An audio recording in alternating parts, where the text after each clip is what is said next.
All right, guys, welcome back. I've got my trusty cup of green matcha tea. And in this lesson, we're going to be looking at muscle fiber types. So this is a super cool part of exercise physiology of muscles, right? So not all muscles are the same. And we essentially have three different types of muscle cells within our muscles. And the makeup or the composition of those cells kind of like dictate the functionality of your muscular system in a sense. And we'll get into that in a bit more detail to make a lot more sense for you. So these kind of muscle fiber types are primarily genetic, as in like you got what you got when you're born. Although there's some research coming out that's kind of suggesting that you can kind of change some of the profile a little bit. So there's going to be a little bit of ebb and flow, but currently my understanding is that you've essentially got a certain composition of each type of muscle fibers in your body, and you tend to lean toward more than the other. The type of exercise we do then is kind of dependent upon or is influenced by the muscle fibers we have just organically in our body, but also the style and type of training we're doing can also affect how the muscle fibers are trained themselves. All right.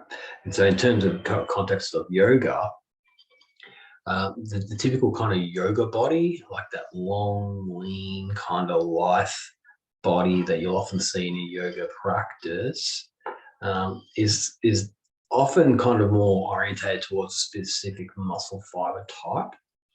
And it's part of the reason I believe that like some people are kind of like they gravitate towards yoga because it just suits their body more. It's not that they want to have that like leaner, skinnier type of body. It's just this, if their genetic profile is more of this muscle type, then they're just going to be more suited to doing that type of training, or that type of exercise. Not to say that people who are large or have got big frames or big muscular systems can't do yoga. Of course they can. It's just, as you'll see, the particular type of muscle fiber tends to orientate itself well to yoga practice. So let's have a look at that. So we've got two types of fibers. We've got a slow twitch fiber and then a fast twitch fiber. Okay. And in the fast twitch fibers, there are two categories within fast twitch. So we've got the three. So when you say twitch, if you recall back to a previous lesson, we're talking about action potentials and excitability of the muscle. So when the muscle twitches, it's basically when it gets activated or when you get that neural impulse coming down into the motor unit, and it's sparking the muscle fiber to contract. So that's kind of like fast twitch. So slow twitch fibers are slow to kind of twitch. They don't contract as fast as the other ones. So they're slower. Move that out of the way a little bit. So they contract slower, but they are very durable and have a high resistance to fatigue. So I kind of, one of the reasons I want to spend a bit of time on muscle fiber types, it kind of orientates or it reinforces this kind of concept of balance within our body. And you'll see with these fiber types, they're going to be opposite fibers that do the exact opposite thing. So these ones they contract slow, they're very durable and have high resistance to fatigue. So there's going to be another fiber that's going to contract fast, maybe not as durable, and have a low resistance to fatigue. All right, so you've got this counterbalance. So if you're someone who's got slow twitch fibers, okay, they're very durable and they resist fatigue, you're going to be probably really good at endurance-based stuff. So slow and steady wins the race type situation. However, if you've got if you're more of a fast contracting, low resistance to fatigue, you're going to be more of the on and off, go quick, go hard, then rest, recover. Go quick, go hard, then rest, recover. Just kind of noticing that the light's a bit glary coming through that window. Okay, we'll just lean forward, try to get the right spot. Okay, so then slow twitch muscle fibers play a role in maintaining posture and are predominantly responsible for low intensity exercise such as jogging. For some people, jogging might be a really high intensity, but once you get your kind of fitness up, a slow jog is considered to be fairly low intensity. So yeah, we've got postural muscles, which are slow twitch. So what that means is that they're kind of, because they're so fatigue resistant, they can be on at a low level right throughout the day. And so like those anti-gravity postural muscles, so I'm sitting here cross-legged on the floor, my back extensors are kind of lightly contracting so I don't collapse forward. All right, so that's a postural muscle. They're resisting that kind of force of gravity to pull me down. And so that's a postural muscle. Okay, if I lean out to the right, then my obliques on the left are going to be activating to maintain my alignment and my posture. Slow twitch fibers have more mitochondria. So mitochondria are the energy cell in the energy organelle in the cells, and so these are little factories that produce energy. So you got more energy producing cells in the muscles, then you can get more ATP, and so then ATP you can go longer, more energy, low longer.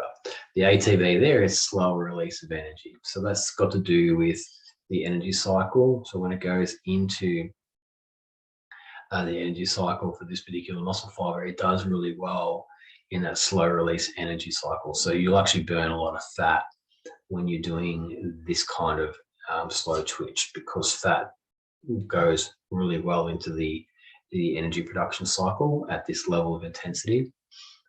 So that you can make a good argument that if you're doing regular yoga practice, so 5-6 days a week, and you're doing like an hour practice and you're moving in and out in like a flow type thing, you can get a good training effect. And if weight management, weight loss, maintaining your body composition was an important goal for your health, then yoga could certainly help you do that. Of course, you need to regulate your diet as well, but you'd be tapping into this slow release ATP energy system, this oxidative capacity.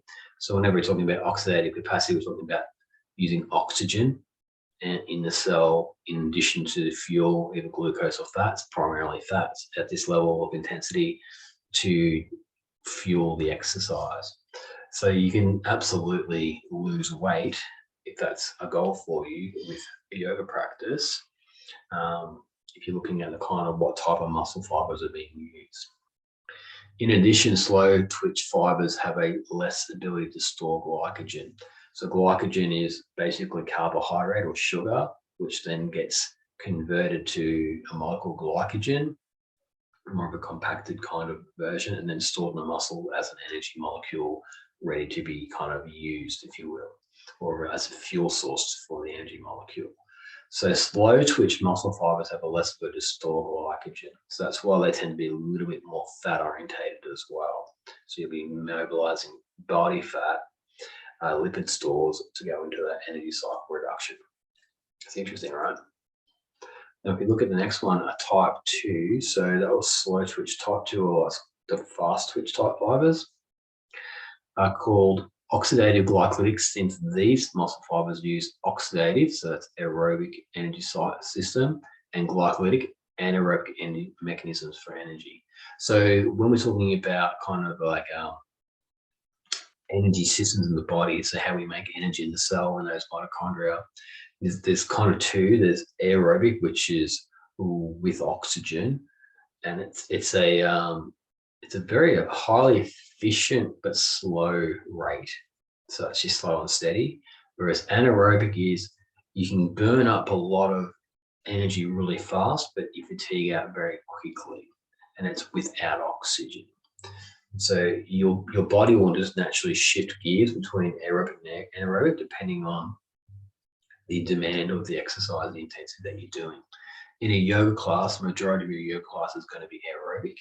If you're doing a stronger kind of flow type class where your heart rate gets up and you get breathing heavy, or if you're doing hot yoga, then you might be shifting more towards this kind of anaerobic area. There'll always be that foundation of aerobic training there, but you might be shifting into that a little bit as well. So this type of kind of muscle fiber is activated predominantly during movements and activities that are quick, repetitive, and somewhat lower intensity.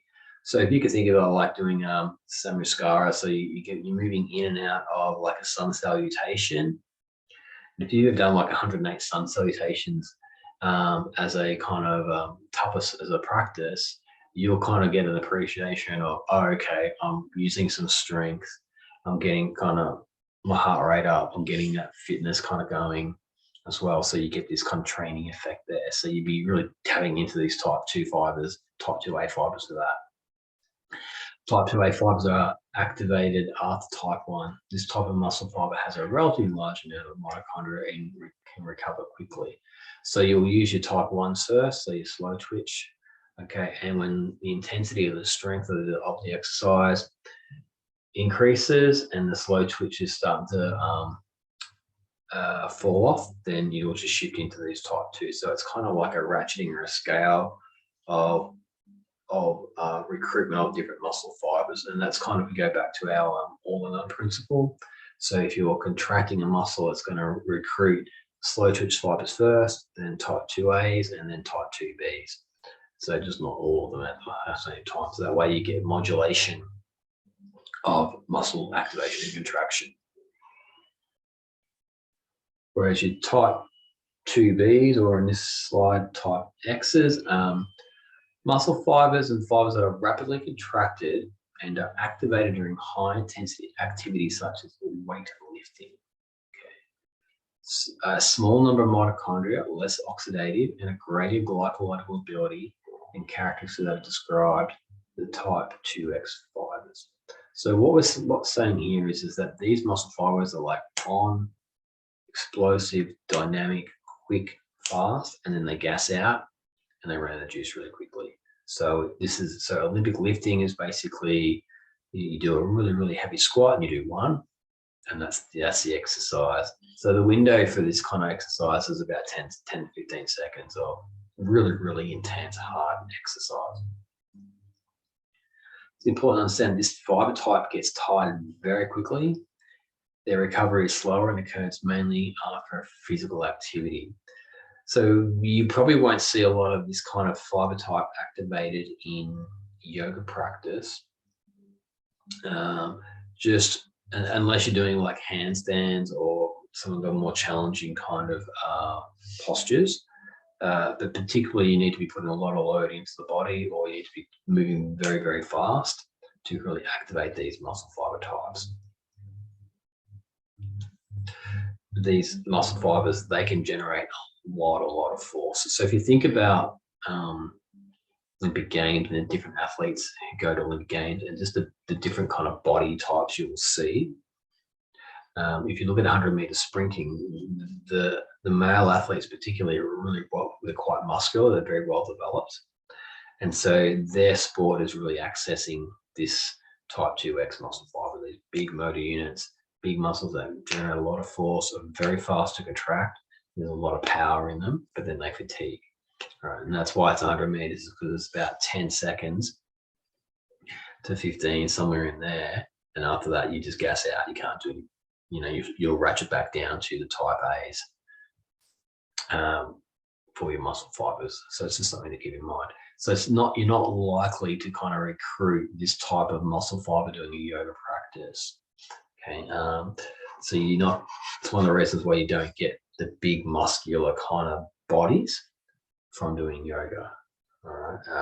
If you're doing yoga plus other things, well, that's different. But if you're just exclusively doing yoga, you're not going to get those big motor units recruited.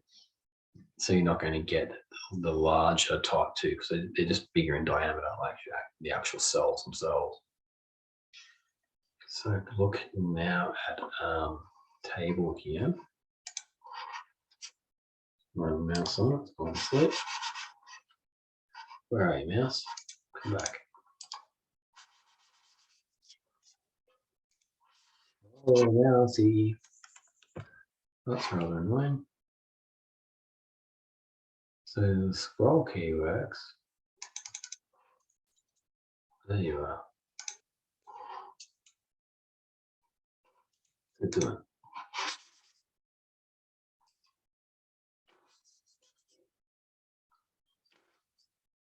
Okay, let's come back. So we'll just shoot that down here for a second. So we've got that was fun. All right, so we've got cardiac muscle, skeletal muscle, and smooth muscle. So in in skeletal muscle, you have these three types of muscle fibers. And the difference between these three particularly is that skeletal one is when you've got that kind of voluntary control over it. You can actually say, yeah, I want to squeeze this muscle, I want to contract this muscle. So if we look at type 1 is very slow contraction speed. That type 2B is very fast. So there's our yin and yang balance. And the type 2A is the kind of in the middle. High oxidative capacity, so it can use oxygen to create energy, very high, very low in the fast twitch. Small diameter in the slow twitch, big diameter in the large. Resistance to fatigue in the type 1 slow twitch fibers is high, so you can go longer. And it's fatigued very quickly because it's got a small resistance to fatigue in the type 2. And again, the type 2A, so they're just always in the middle. They're always moderate. Generating force, so small amount of force versus a large amount of force. So in any kind of form of exercise you're doing, your body is just going to recruit the enough muscle fibers to get the job done and no more. And so if you're not lifting a heavy enough weight to challenge the muscle or pushing enough weight, then you're not going to recruit these very big motor units because there's no need for it, because the type 2As and type 1s will take care of it.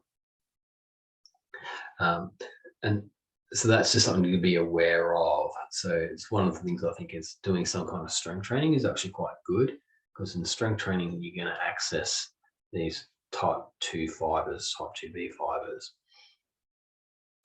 So in strength training, it could be like running, so hills or sprints on a bike or running, something, lots of jumping type activities, things where it's really explosive. Racket sports, like hitting really fast, those kind of things can help to generate these fast twitch fibers.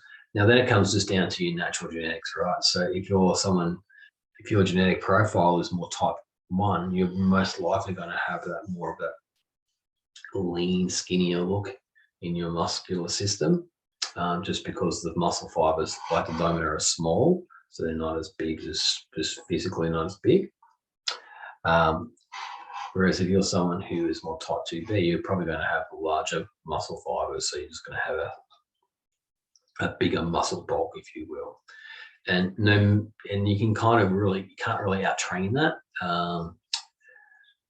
So you kind of got what you got. So one of the things I think is important is people finding then an exercise style that suits their particular body makeup, right?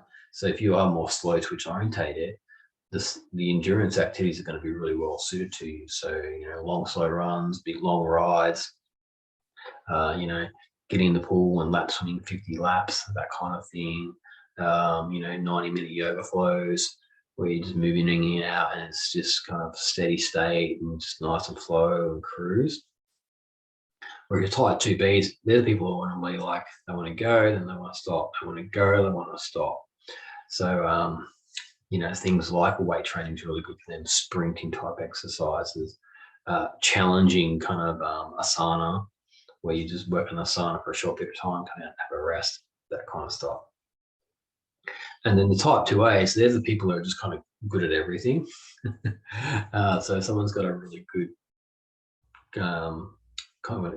combination of type 2As, they're kind of like good at endurance stuff, and they're also good at going, really hard and fast. But they're not elite, but they're in the middle, and they're just good at everything on that baseline. So we have this kind of balanced yin yang seesaw, and essentially what you've got is what you got. So you just got to work with it. But in a yoga practice, primarily it's going to be type 1 and type 2A muscle fiber activation, which means you're going to have more small diameter muscle tissue and muscle fiber, so you're not going to bulk or grow tissue with yoga practice. Occasionally you'll see people who are quite muscular in yoga. It's more that just body composition is very low, and they probably have more of a type 2A makeup in their body.